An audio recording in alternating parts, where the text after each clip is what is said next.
Hey. Hey. Hi.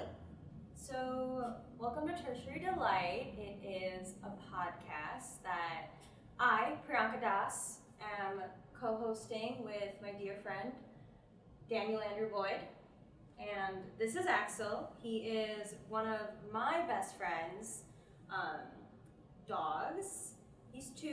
He'll be joining us for this little time. And what is tertiary? Tertiary, I think I'm gonna have you take this one. Fair enough.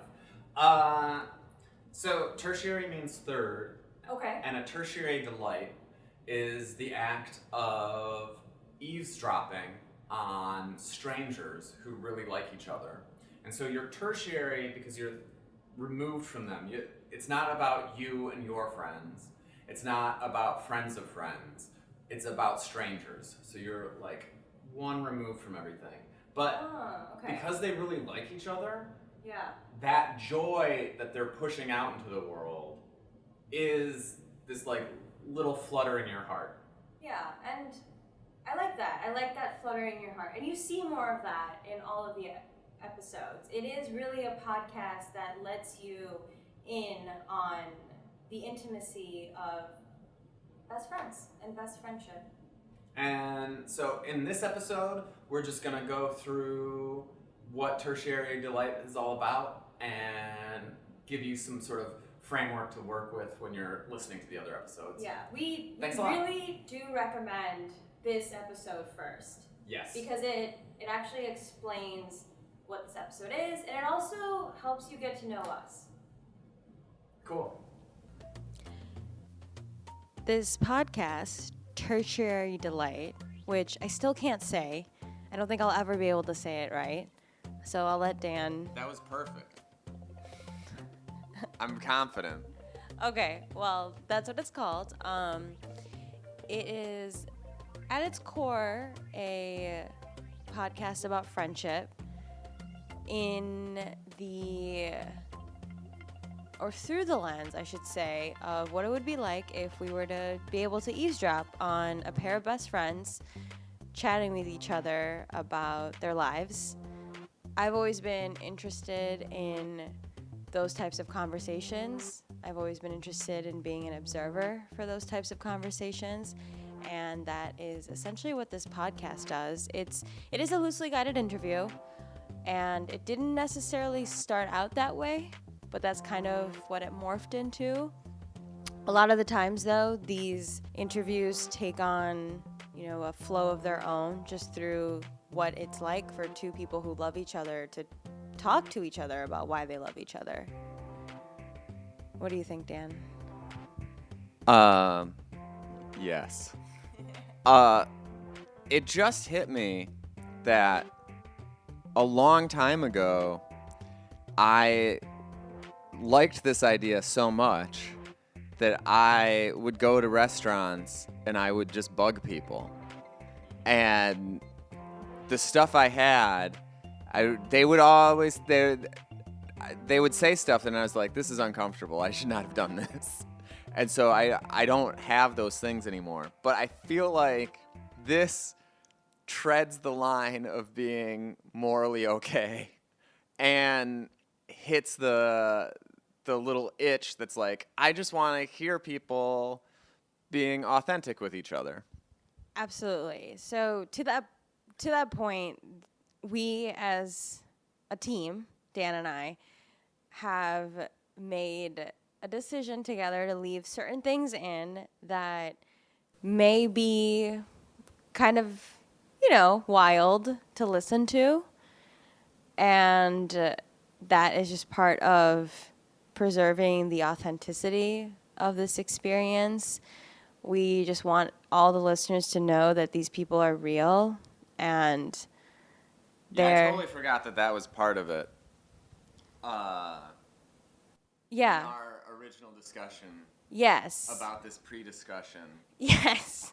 Is that that is of my many worries and insane anxieties about this particular show, that is probably number one, is that somebody's going to listen to this and be like, these people are assholes. We literally did not interview any assholes. Yeah. It was like purposefully done that we picked people who we like.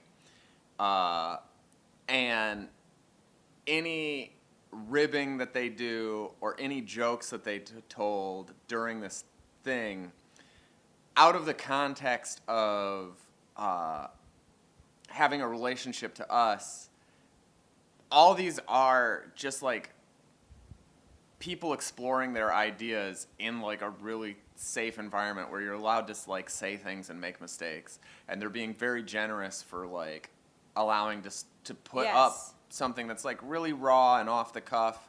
And if this ever turned into one of those things where somebody was like, I can't believe what they said on that podcast, fuck those people, I would be devastated. No one's allowed to do that. We don't want that kind of... Yeah, you can't come into the next 6 episodes with any sort of self-righteousness. It's just like, I'm listening to people talk. Yeah. And that's what they're doing. Yeah, it's like the same way that you would be hanging out with your friends. Yeah. You know, like this is a safe space, and this is about just hanging out with people and kind of getting to know other people for who they are when they're at their happiest. Yeah. Because that is what, to me, great friendship feels like. Like, I'm not worried about losing my friends because I love my friends and I love how it feels when I'm with them. Does that make sense? Like, I'm not worried about, like... Yeah. What I'm saying is, like, what I'm saying to my best friend, like, this is, like, in the wrong. Because if it was in the wrong, I would expect that friend to say something to me, right? Yeah. Like, I wouldn't have anxiety about how I'm Right. being perceived. And Right. if I am, that's that's an internal thing, not because of this outside force, like this outside person.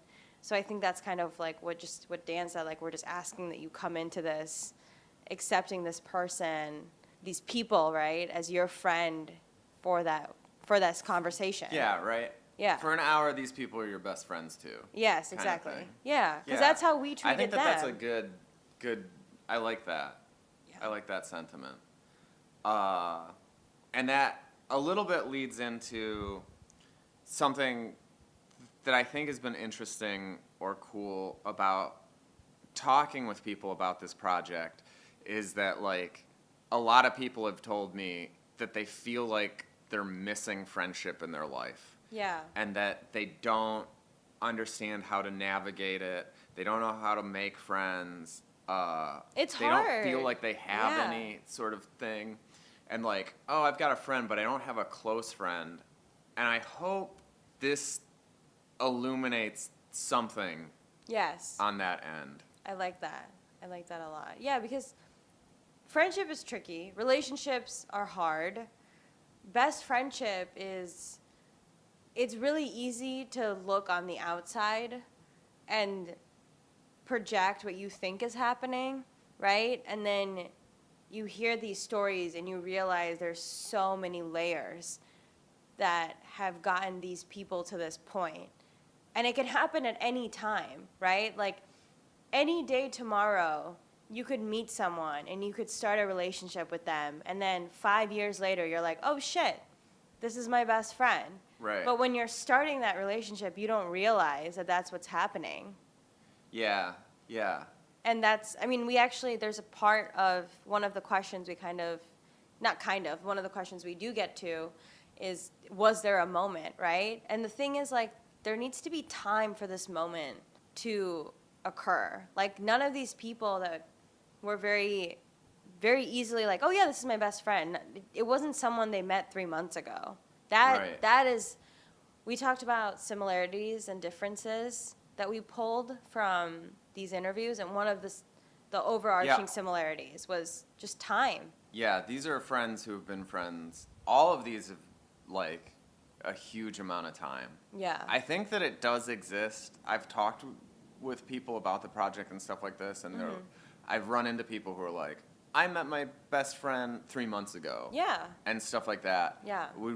All of these are like, I met in high school. I met, my freshman year of college. Yeah. And we've just stuck together ever since. And we would love to interview pairs of best friends that have only been best friends for a month, minute. 3 Yeah, minutes. yeah, yeah. Like we're open to all of that. Like that's the whole point of all this, is to understand that friendships in general, they look so different because the people are so different and the stories are so different. And it's ultimately about what you want and what you need in a best friendship, not about what you think best friendship should look like. Yeah. Yeah, because all the dynamics we've seen so far are so different.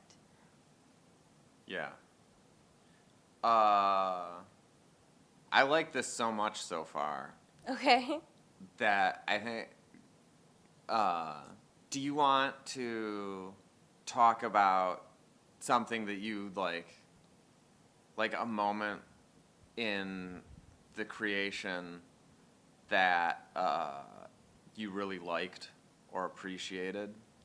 So unfortunately, this is not a part that makes it into the actual recordings, which I think is maybe why it feels special in a very different way. But what we've noticed is that after we conduct the interview, like after we're like, okay, great, like we thank you so much, we see that each pair of best friends like is charged by the conversation they just had. And we actually end up having like another 20-minute conversation just out like off mic about stories. And I think that is a really special feeling. Yeah. That I think maybe we should just talk to our best friends more about how much we love them. Yeah. Yeah. That's just Plugging something. into like mutual nostalgia is a fun project, Yeah. and that's a good takeaway. Like, if you've got a close friend, think about doing that with them. Yeah. Yeah, it's nice. I mean, so one of my best friends is someone that I've been best friends with since literally 6th grade. And so we are, many, many years later. And part of our friendship is to just reflect on the past. And there's like this understanding that we can like continue building on. And it feels really nice to be able to share that collective thought process with someone. This is our first podcast together, and there are technical difficulties that happen when you're trying to basically record 4 people off of one mic. You will probably have to crank up your stereo to hear people clearly. And in the future, I think that some of those kinks will be worked out. But it's also a project that I think we're on the same page. Maybe I'll just find out in 2 seconds here. But like, I think that there is this idea. I've been trying to like think about how I want to hold it, and I just don't want to have expectations around it. Like, and I just want to be okay with it as it is. If that makes any sense. Yeah, I think we've talked about this, maybe not as extensively as we need to, but we are amateurs to this, so please bear with us. We're doing our best, and we know that our best can be better, and we're open to that. We're obviously open to making this better, and please know that we're trying, and we really appreciate you listening. Yeah. And sharing, caring. Give us some leeway on like it not sounding like Stereo Lab, or even like, I don't know, everybody and their brother has a podcast. I feel like maybe I'm overly critical, but I feel like personally this sounds worse than all of them. It does have the added benefit of helping you feel like a fly on the wall, like you're getting to hear something that people didn't know was being recorded. And But for the record, everyone does know that they're being recorded. Just for the yeah, for the record. Yeah. But it doesn't feel that way sometimes when we're in those conversations. Yeah. Like sometimes we forget. Yeah, So, it feels like Yeah. the mic's forgotten kind of thing.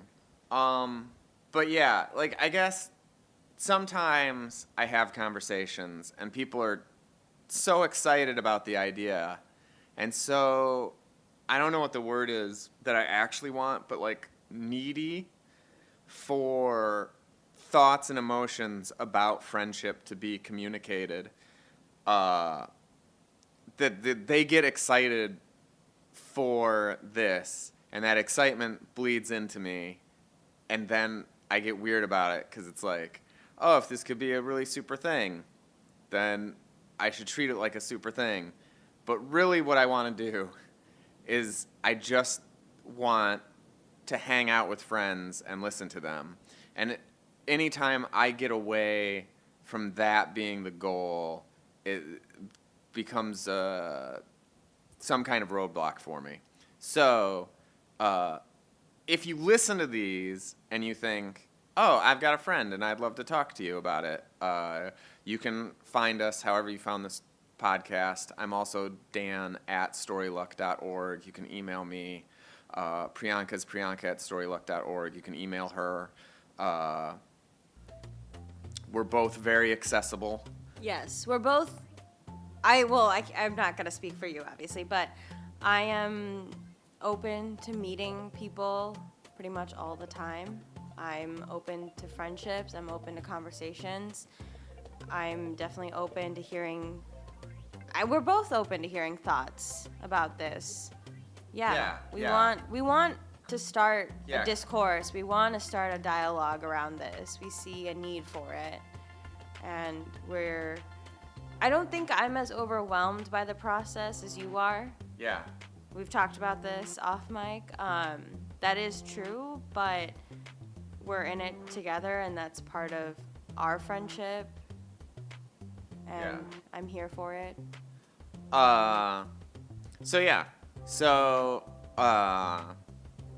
we have 6 episodes. No particular order. Don't feel like you have to listen to any of them in any particular order. Oh, that's interesting. Do you not? Yeah. Agree? Okay. No, I do agree. But it never crossed my mind that somebody would be like, how will they know which one they want to listen to? I think They'll be like, by the names. Yeah, I think a lot of these people will listen to this podcast because they already know some of the people on it. Oh yeah, that's a good thought. That's just like how this is gonna start. This one, they should listen to this one They first. should definitely listen to this one first. After that, the order is up to you. I feel like we should almost title this one, Listen to This First. Yeah. That's good. And then everything else is just whatever it needs to be. Yeah. Yeah. All right. I feel good. Yeah. Listen to this first. Okay. Thank you.